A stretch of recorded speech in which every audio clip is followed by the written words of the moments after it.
Seri 4 Pedang Kayu Harum. Pendekar Lembah Naga. Cerita, Hoping Hu. Audiobook, novel silat. Bab 61. Begitu kedua kakinya menginjak tanah di bawah rumput, tiba-tiba dia berseru keras karena ternyata kedua kakinya menginjak tempat kosong. Kiranya di bawah itu adalah lubang yang ditutupi rumpun, sebuah lubang jebakan yang amat berbahaya. Karena tidak mengira sama sekali, tentu saja Sin Liong tidak dapat mencegah tubuhnya terjeblos. Dia melihat ke bawah dan ternyata lubang sumur itu dipasangi tombak-tombak runcing yang siap menerima tubuhnya yang terjeblos ke bawah. Kalau orang hanya memiliki kepandaian ginkang biasa saja, agaknya tidak akan mungkin dapat lolos dari ancaman maut ini.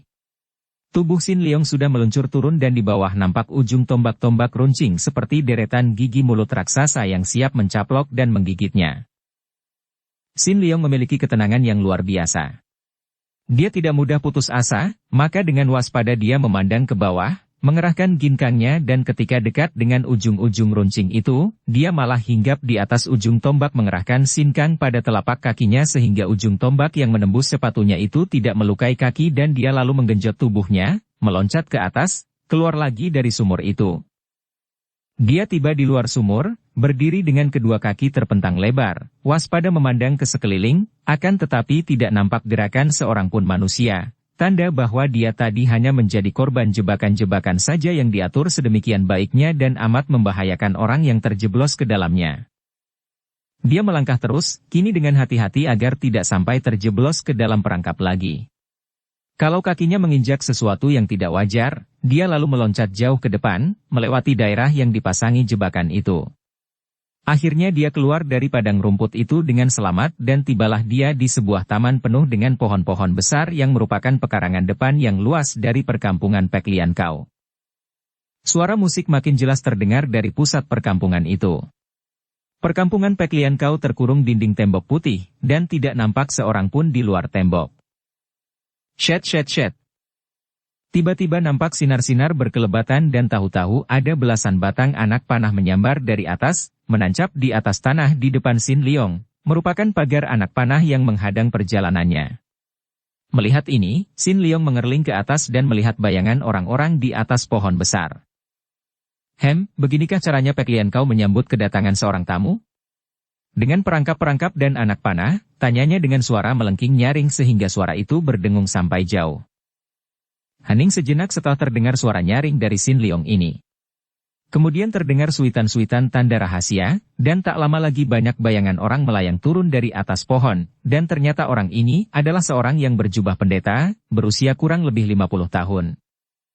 Setelah dia melayang turun berturut-turut nampak bayangan orang berloncatan turun dari atas pohon-pohon sekitar tempat itu dan dalam waktu singkat saja ada 7 orang Tosu Pek Lian Kau yang berdiri menghadapi Sin Liong, memandang pemuda itu penuh perhatian dan kecurigaan. Si Chu datang dari daerah terlarang, bukan sebagai tamu undangan, maka maafkan kami yang melepas anak panah peringatan tadi. Siapakah si Chu dan ada urusan apa si Chu datang ke tempat kami? Tanya seorang di antara mereka. Pendeta yang pertama melayang turun tadi. Sin Liong mengangkat tangan menjura kepada mereka, lalu menjawab tenang. Saya adalah seorang pelancong yang sedang melakukan perjalanan lewat di daerah ini. Mendengar suara musik dari perkampungan Pek Lian Kau, hati saya tertarik untuk mengunjungi dan berkenalan dengan para pemimpin Pek Lian Kau, sedikitpun tidak mempunyai niat untuk melakukan hal yang tidak bersahabat. Jawabnya karena memang dia tidak berniat bermusuhan dengan pihak Pek Lian Kau, tentu saja kalau Pek Lian Kau tidak melakukan sesuatu terhadap Bicu, misalnya. Dan dia tidak mau menyebutkan namanya kepada mereka, kecuali kepada para pimpinan Pek Lian Kau sendiri. Tiba-tiba melayang turun seorang pendeta lain yang menghampiri pendeta penanya tadi, dan orang baru ini berbisik. Dialah pendeta yang melapor ke dalam, dan ketua Pek Lian Kau memberi perintah bahwa kalau orang muda yang datang itu bukan musuh dan bermaksud baik, boleh diterima sebagai tamu, karena pada hari itu Pek Lian Kau memang sedang merayakan hari ulang tahunnya. Pendeta pembicara itu lalu tersenyum. Baiklah, Si Chu. Ketua kami menyuruh kami menerima Si Chu sebagai tamu, dan mari kami persilakan Si Chu untuk masuk ke dalam dan berkenalan dengan para pimpinan kami. Perkumpulan Pek Lian Kau adalah perkumpulan yang menentang pemerintah, Oleh karena itu kalau merayakan ulang tahun tidak mengundang umum karena mereka selalu menyembunyikan tempat atau sarangnya, dan hanya mengundang golongan atau kawan-kawan sendiri yang sudah dipercaya penuh saja. Undangan itu pun baru akan dilaksanakan beberapa hari sesudah mereka merayakannya sendiri sampai beberapa hari lamanya, dan pada saat itu, hari undangan bagi para kawan mereka belum tiba dan pada hari itu mereka sedang merayakan hari ulang tahun perkumpulan mereka tanpa ada seorang pun tamu dari luar. Akan tetapi pada hari itu, seluruh anggota, baik yang berada dan bertugas jauh dari tempat itu, hadir sehingga suasana menjadi amat meriah dan penjagaan pun tidaklah begitu ketat seperti biasanya, sehingga Sin Leong sampai dapat memasuki pekarangan itu dan baru setelah tiba di situ dia dihadang oleh para anggota Pek Lian Kau.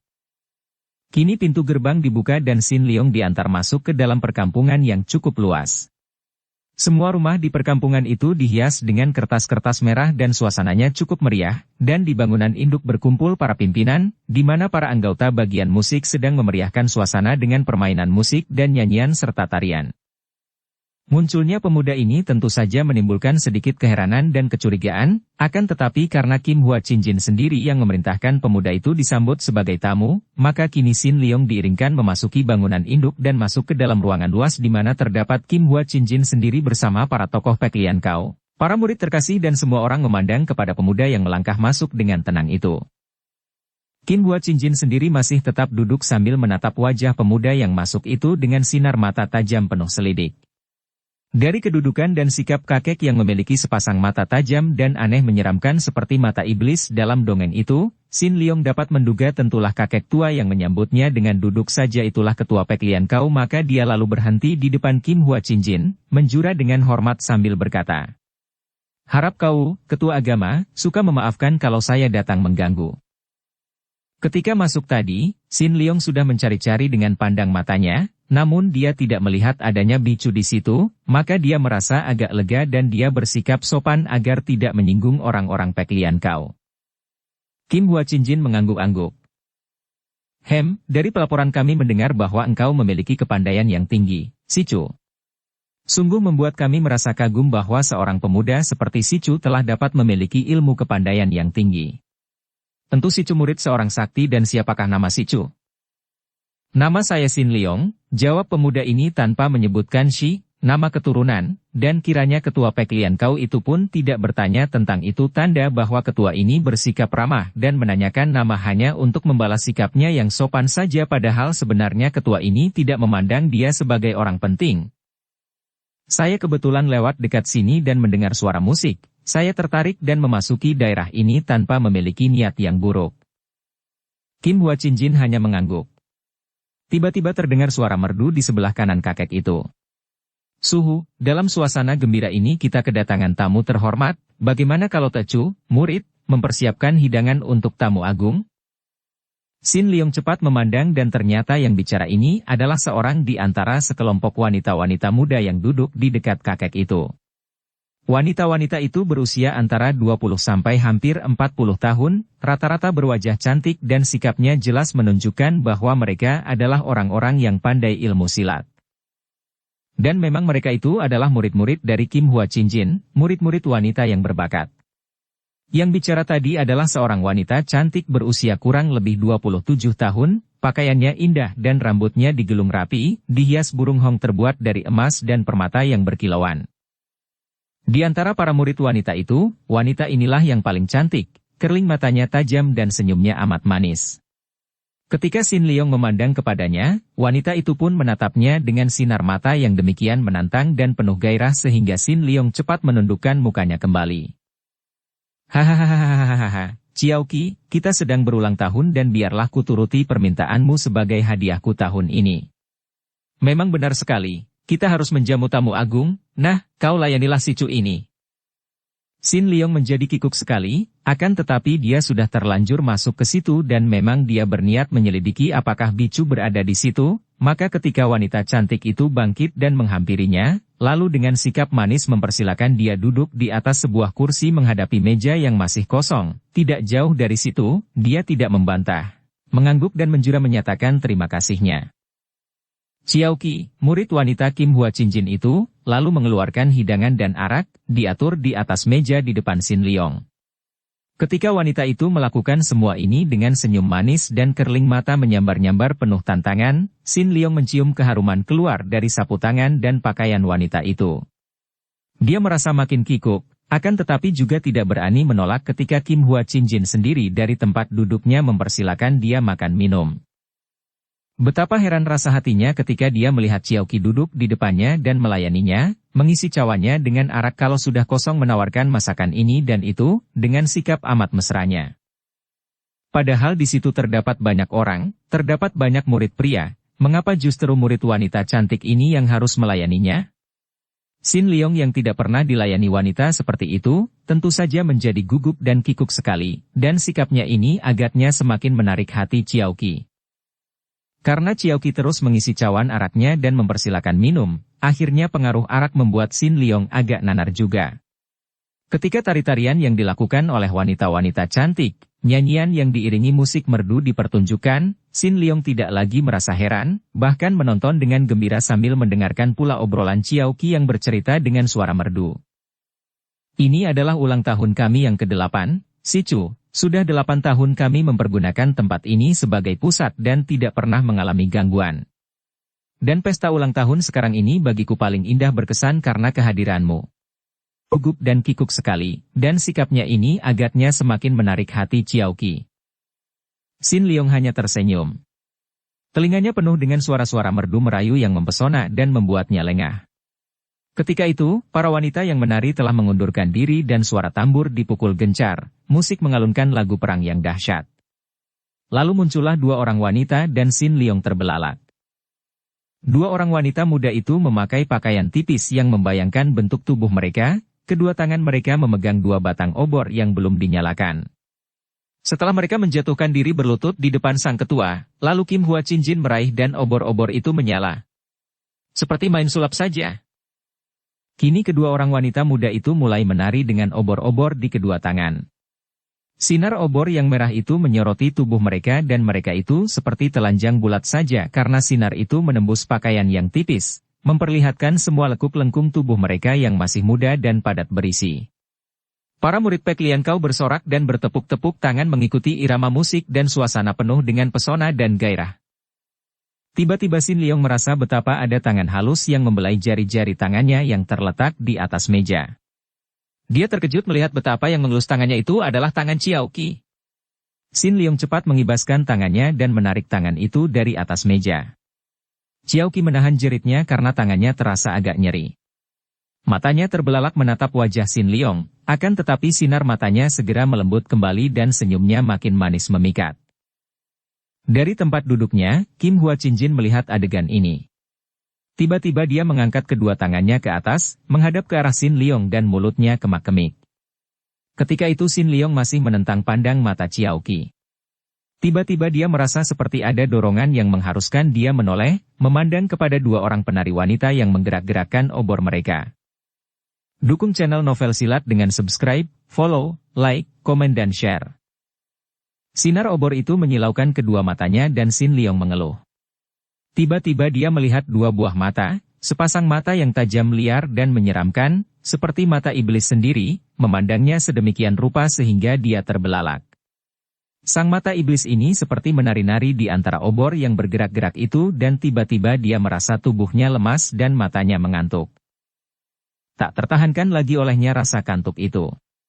Kepalanya terasa berat, dan obor-obor yang bernyala itu kini terputar-putar. Sin Leong lalu memejamkan mata dan merebahkan kepalanya di atas lengannya yang dipakai sebagai bantal di atas meja. Tiba-tiba dia merasa tengguknya diraba orang dan tubuhnya semakin lemas lalu dia tidak ingat apa-apa lagi. Pemuda itu sama sekali tidak tahu bahwa semenjak pertama kali memasuki rumah induk di mana Kim Hua Chin-jin dan para murid dan pembantunya merayakan pesta ulang tahun mereka, dia telah memasuki perangkap yang amat berbahaya. Mula-mula Kim Hua Chin-jin memperlihatkan sikap ramah sehingga lenyaplah kecurigaan di hati Sin Leong. Ketika Xiaoqi, seorang di antara murid-murid wanita yang terkasih memperlihatkan keinginan untuk memiliki pemuda tampan itu, Kim Hua Chin-jin menyetujuinya. Sin Leong mulai dijamu dan diperlakukan dengan manis penuh pikatan oleh Xiaoqi. Biarpun ketika Sin Leong sudah terpengaruh arak namun melihat gadis itu berusaha untuk memikatnya dengan sentuhan tangan, pemuda ini terkejut dan cepat menolak. Kim Hua Chinjin melihat ini dan dia tidak mau mengecewakan muridnya, maka diam-diam dia lalu mempergunakan ilmu sihirnya. Sin Leong yang sedang lengah itu sama sekali tidak tahu bahwa dia diserang dengan ilmu sihir. Maka dengan bantuan suara musik dan penglihatan indah dari tari obor oleh dua orang murid wanita itu, sinar obor yang menyilaukan, akhirnya dia berhasil menyihir Sin Leong sehingga pemuda itu tertidur sebelum dia dapat menyadari keadaannya. Xiaoqi juga cepat menggunakan jari-jari tangannya menotok dan membuat pemuda itu tidak sadar. Sin Leong membuka matanya dan pertama kali yang dirasakannya adalah kepalanya yang berdenyut-denyut pening. Dia mengeluh lirih dan mencium bau arak yang memuakkan. Teringatlah dia bahwa dia terlalu banyak minum arak. Ingin dia memijat-mijat kepalanya, akan tetapi ketika dia hendak menggerakkan tangan, dia terkejut dan heran. Cepat dia membuka mata dan terbelalak memandang kepada kedua lengannya yang terbelenggu. Kedua lengan itu terikat pada pergelangan tangan. Suara tertawa kecil membuat dia makin sadar dan kini dia memandang wanita yang duduk di tepi pembaringan itu dengan sinar mata penuh keheranan. Dia telah rebah di atas pembaringan yang empuk, bersih dan harum, dalam sebuah kamar yang diterangi oleh 3 batang lilin. Wanita itu bukan lain adalah Xiaoqi yang duduk sambil memegangi sebuah cawan arak dengan tangan kanan, sedangkan tangan kiri wanita itu mengelus-elus pahanya. Sin Leong menggerakkan kaki untuk mundur dan ternyata bahwa pergelangan kedua kakinya juga terikat. Agaknya Xiaoqi mendengar dari para saudara seperguruannya akan kelihayan Sin Leong maka biarpun pemuda itu sudah ditotoknya, tetap saja dia merasa khawatir dan mengikat pergelangan kaki dan tangan pemuda itu. Apa artinya ini? Sin Leong bertanya sambil mengangkat kepalanya dari bantal. Hihi. Xiaoqi tertawa genit dengan kepala agak bergoyang-goyang. Wanita cantik ini agaknya sudah setengah mabok. Diam-diam Sin Leong memperhatikan keadaan sekeliling. Tentu malam telah tiba, pikirnya heran. Betapa lamanya dia pingsan atau tertidur di tempat ini. Dia mengingat-ingat dan ketika dia teringat akan sepasang mata yang membuatnya mengantuk, diam-diam dia mengutuk. Dia telah disihir. Tidak ragu-ragu lagi dia. Pek Lian Kau terkenal dengan ilmu sihirnya. Dalam keadaan lengah dan tidak waspada dia telah kena disihir. Artinya, orang ganteng, bahwa engkau berada di kamarku dan kita akan bersenang-senang malam ini sepuas hati kita, hik-hik. Diam-diam Sin Leong merasakan betapa masih ada sisa pengaruh totokan di tubuhnya, maka dia lalu mengerahkan Sin Kang melancarkan kembali jalan darahnya. Dia masih belum mau mengambil tindakan keras, otaknya berpikir dan timbul kembali kecurigaannya bahwa jangan-jangan Bicu juga menjadi korban seperti dia. Maka dia pura-pura tidak berdaya, dan berkata, "Mengapa aku dibelenggu kaki tanganku?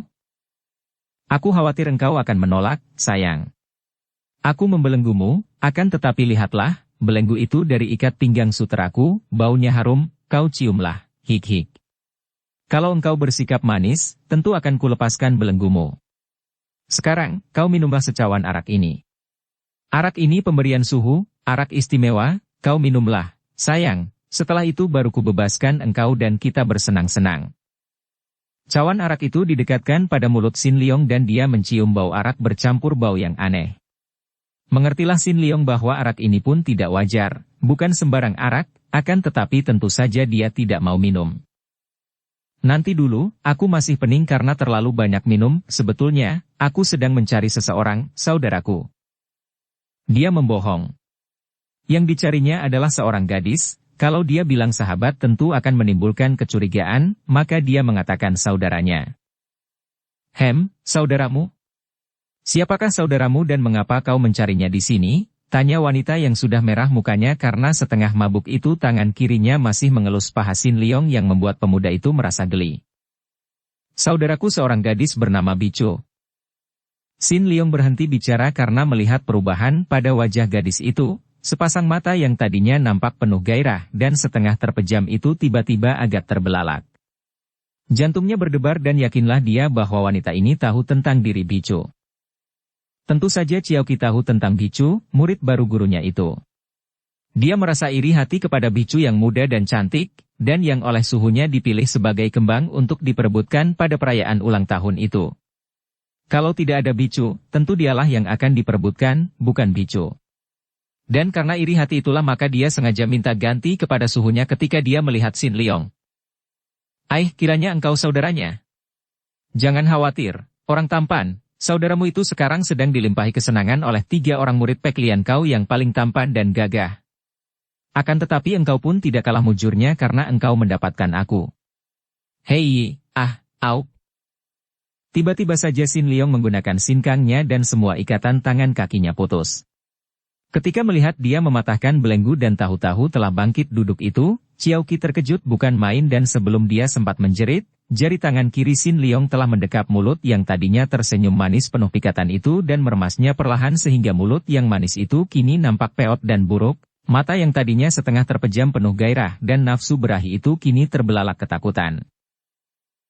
Kuhancurkan mulutmu, kalau engkau tidak mengaku terus terang, desis Sin Leong yang sudah merasa marah dan khawatir sekali. Tidak salah dugaannya, bicu terjatuh ke tangan mereka dan kini agaknya terancam bahaya besar. Sukar sekali Xiao Qi bicara karena mulutnya masih didekap oleh jari tangan Sin Leong. Xiao Qi tiba-tiba menggunakan tangan yang memegang cawan arak itu untuk menghantam ke arah muka Sin Leong. Akan tetapi Sin Leong menepuk pundaknya, dia pun terkulai lemas dan tidak mampu bergerak lagi. Ketika Sin Leong melepaskan dekapannya pada mulut itu, tubuh Xiao Qi terkulai di atas pembaringan. Hayo katakan di mana bicu? Dengan suara lemah, Xiao Qi berkata.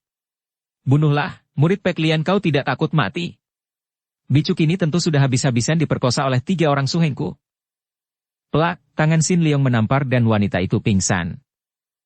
Mulutnya berdarah dan beberapa buah gigi di mulutnya patah-patah. Tentu kecantikannya akan banyak berkurang oleh tamparan itu, kalau tidak membuat wajahnya bahkan menjadi buruk kelak. Cepat Sin Leong meloncat keluar dari kamar itu. Dengan beberapa loncatan dia sudah berada di atas genteng.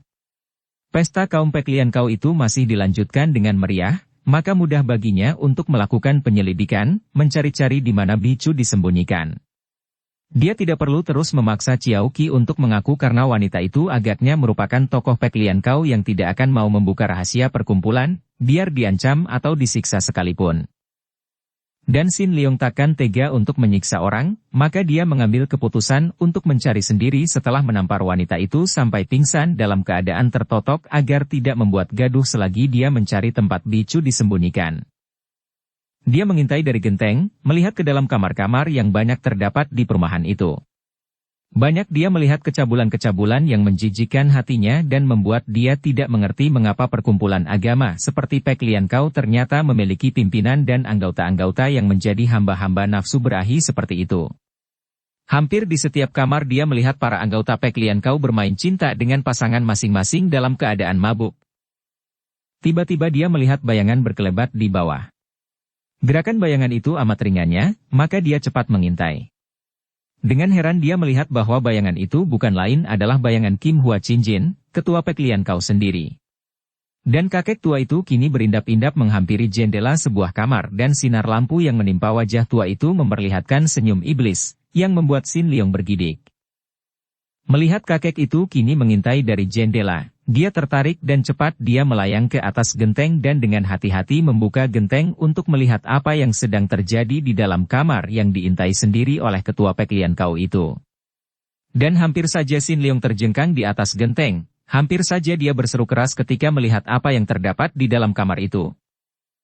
Kamar itu besar, tidak seperti kamar Xiao Qi tadi.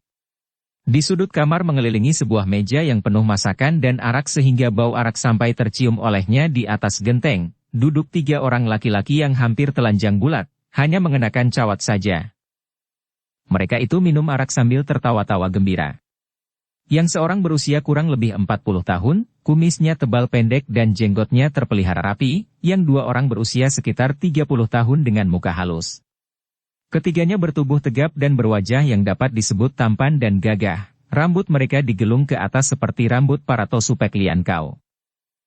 Akan tetapi bukan 3 orang itu yang mengejutkan hati Sin Leong, melainkan apa yang nampak di atas sebuah pembaringan yang berada di tengah kamar itu. Di atas pembaringan itu rebah seorang wanita, rebah terlentang dan lekuk-lengkung tubuhnya nampak nyata di bawah pakaian dalam yang tipis sekali.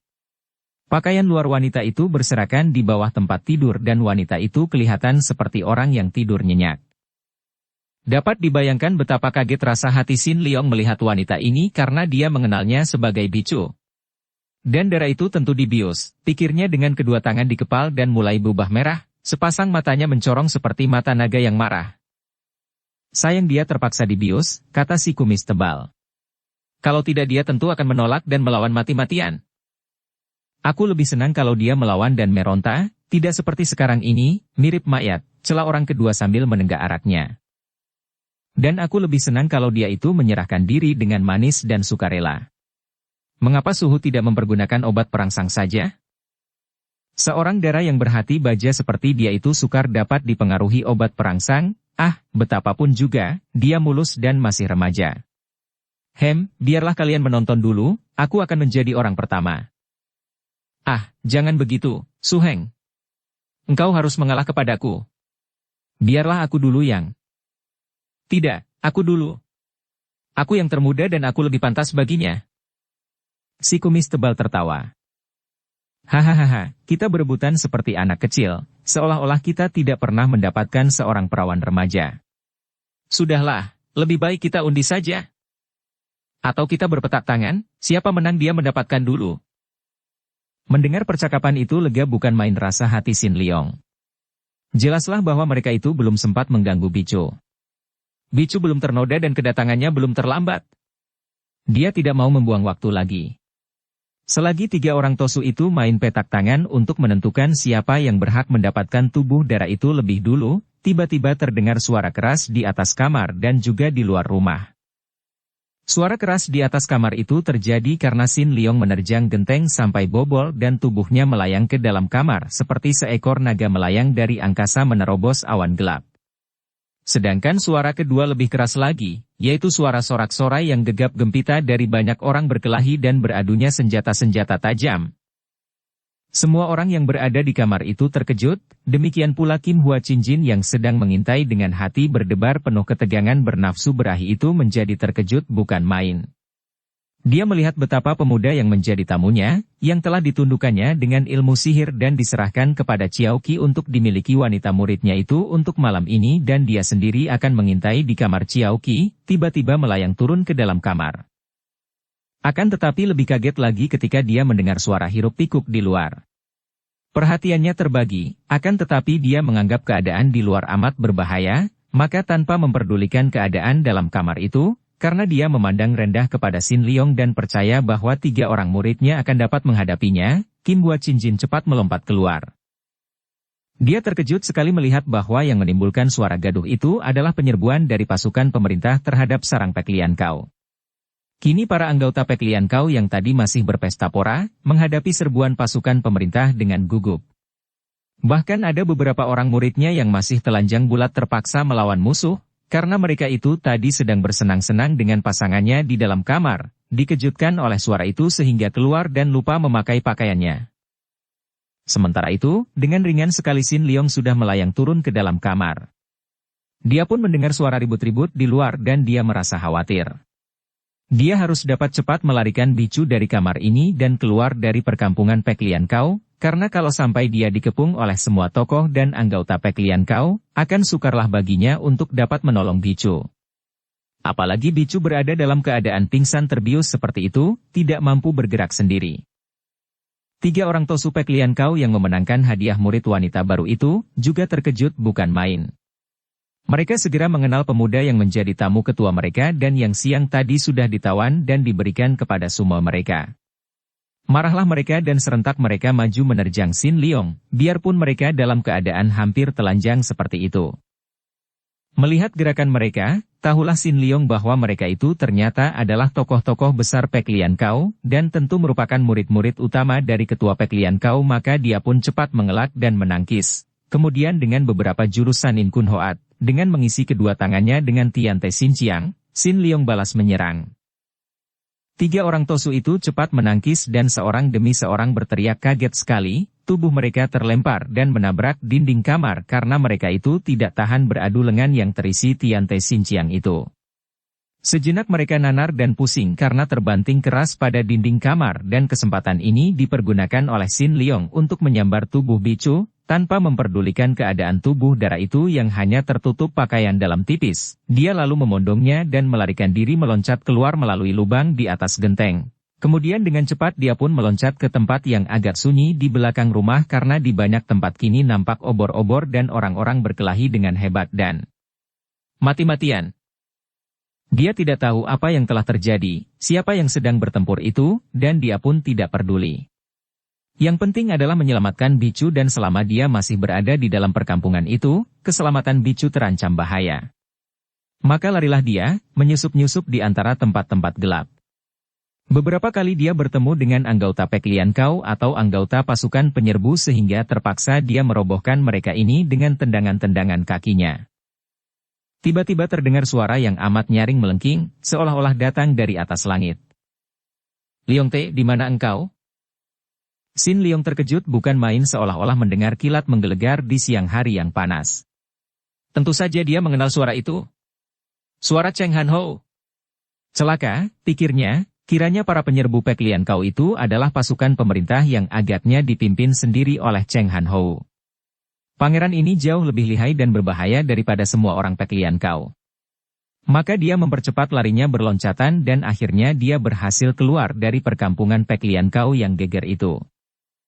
Setelah memasuki sebuah hutan yang amat gelap, cukup jauh dari perkampungan itu, hatinya lega. Akan tetapi dia pun tidak mungkin dapat melanjutkan larinya karena hutan itu gelap sekali. Maka dicarinyalah tempat yang bersih dan dia merebahkan tubuh bicu ke atas tanah berumput tebal di bawah pohon-pohon besar. Dia berusaha menyadarkan bicu, akan tetapi darah yang telah terbius ini sama sekali tidak mungkin dapat siuman sebelum obat biusnya habis pengaruhnya. Dia seperti orang pingsan, atau orang yang tidur nyenyak sekali. Sin Leong yang maklum bahwa bahaya masih belum lewat dan tentu kaum Pek Lian Kau, bahkan yang lebih berbahaya lagi, pasukan yang dipimpin Han Ho tentu akan mengejar dan mencarinya, tidak berani membuat api unggun dan untuk melindungi tubuh bicu yang setengah telanjang itu dari serangan nyamuk dan hawa dingin, dia lalu melepaskan bajunya dan menyelimuti bicu dengan baju itu. Kemudian dia memegang kedua tangan bicu, menyalurkan sinkang sehingga hawa hangat memasuki tubuh dara itu, melindunginya dari hawa dingin yang menusuk tulang.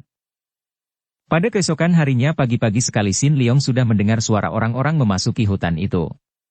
Terpaksa dia memondong lagi tubuh bicu yang masih juga belum siuman. Dia merasa marah sekali. Orang-orang Pek Lian Kau itu sungguh keji, membius bicu sampai semalam suntuk belum juga siuman, tentu dengan maksud yang amat kotor dan keji. Dengan bantuan sinar matahari pagi yang remang-remang, dia terus melangkah memasuki hutan sambil memondong tubuh bicu. Tiba-tiba dari balik pohon-pohon besar berloncatan 3 orang tosu, seorang di antara mereka yang berkumis tebal membentak. "Pemuda iblis, mau lari kemana engkau?" Sin Leong terkejut dan dia segera mengenal bahwa 3 orang tosu ini adalah mereka yang semalam hendak memperkosa bicu di dalam kamar itu. Akan tetapi karena dia menduga bahwa selain mereka tentu masih terdapat banyak orang Pek Lian Kau yang agaknya sudah tersebar di dalam hutan, dan mengingat lagi bahwa mungkin akan muncul Cheng Han Ho sehingga akan menyukarkan dia melindungi bicu, dia lalu membalikkan tubuh dan berlari tanpa berkata apa-apa. 3 orang tosu Pek Lian Kau itu mengejar dengan marah. Setelah lari beberapa lamanya, Sin Leong menoleh dan mengerling ke belakang. Ternyata pengejarnya tetap hanya 3 orang tosu itu.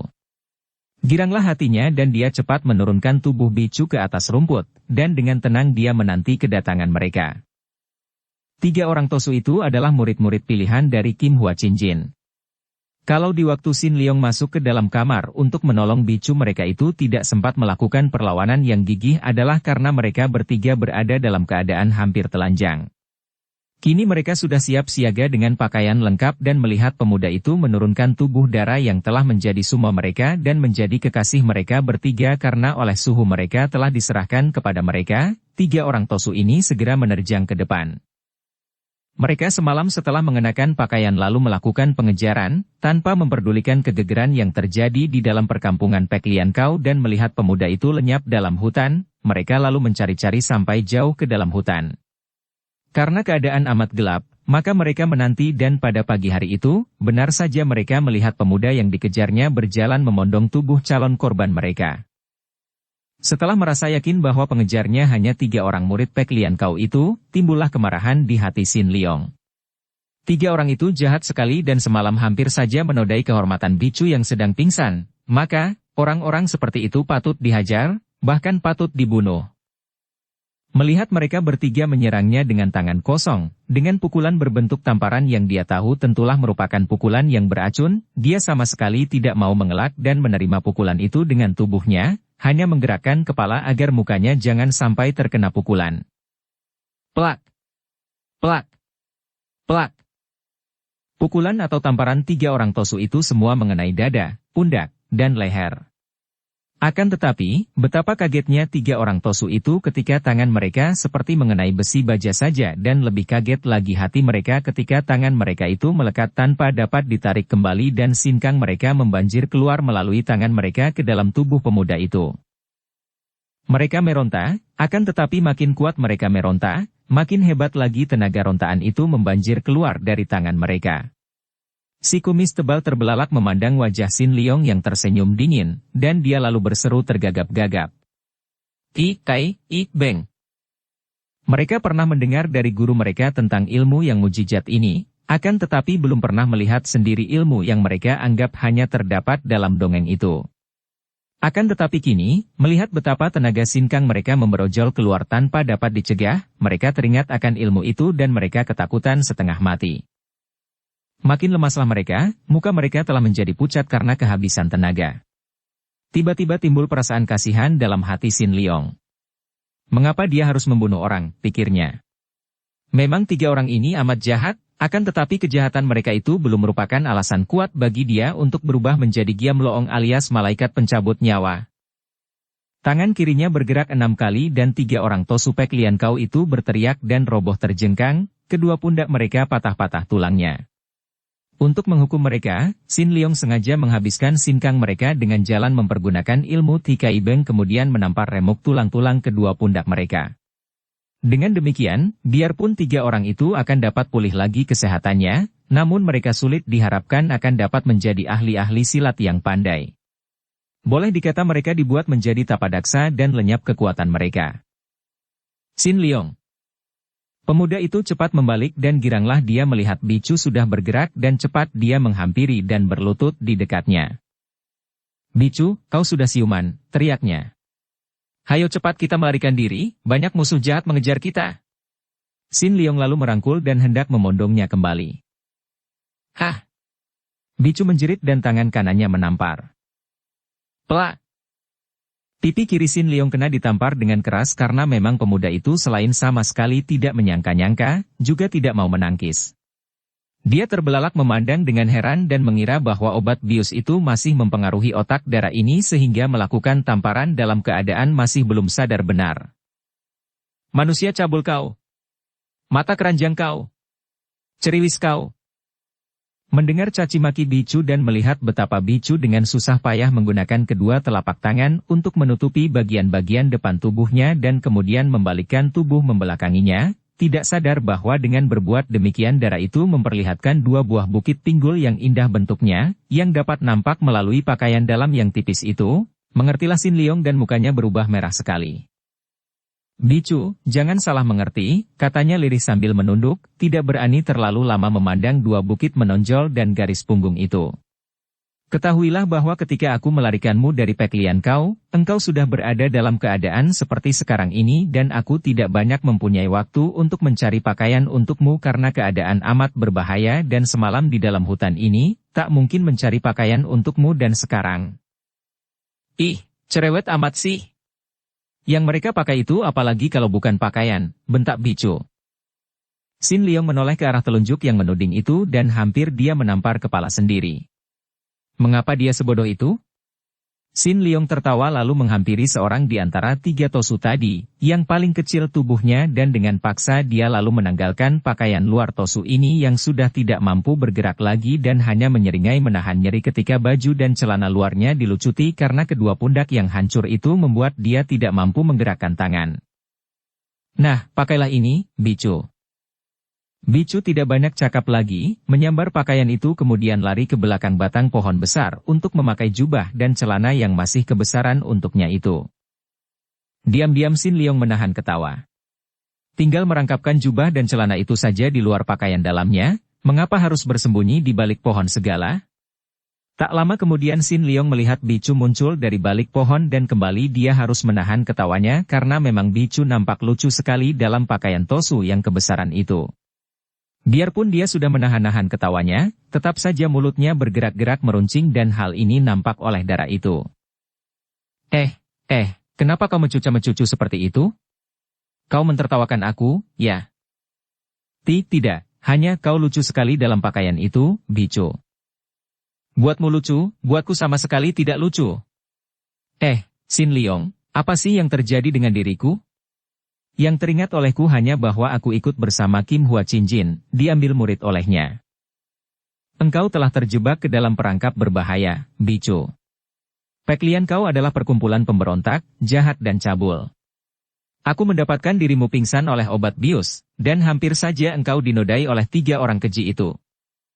Sin Leong menuding ke arah 3 orang Tosu yang masih rebah di atas tanah. Seorang di antara mereka hanya memakai cawat saja karena pakaiannya telah dilucuti.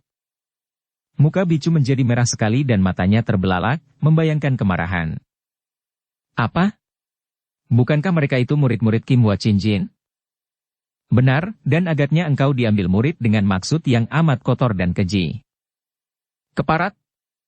Kalau begitu mereka ini patut dibunuh. Bicu melangkah maju, akan tetapi Sin Leong cepat memegang tangannya. Sudahlah, Bicu. Mereka sudah terhukum dan mereka selanjutnya tidak akan mampu lagi mengganggu wanita. Mari kita cepat pergi karena masih banyak musuh yang mengejar, bahkan ada pasukan pemerintah. Mendengar ini, wajah Bicu sudah berubah pucat dan dia cepat memegang tangan Sin Leong. Pasukan? Wah, kemana kita harus lari? Mari kau ikut denganku. Sin Leong menggandeng tangannya dan mengajaknya lari menyusup ke dalam hutan yang lebih gelap. Mereka berlari terus, akan tetapi tiba-tiba dari depan terdengar suara hiruk-pikuk banyak orang sehingga terpaksa dia mengambil jurusan lain dan terus melarikan diri, makin lama makin jauh ke dalam hutan lebat yang sama sekali tidak dikenalnya. Bersambung ke bab 62. Dukung kami dengan subscribe, follow, like, komen dan share. Terima kasih.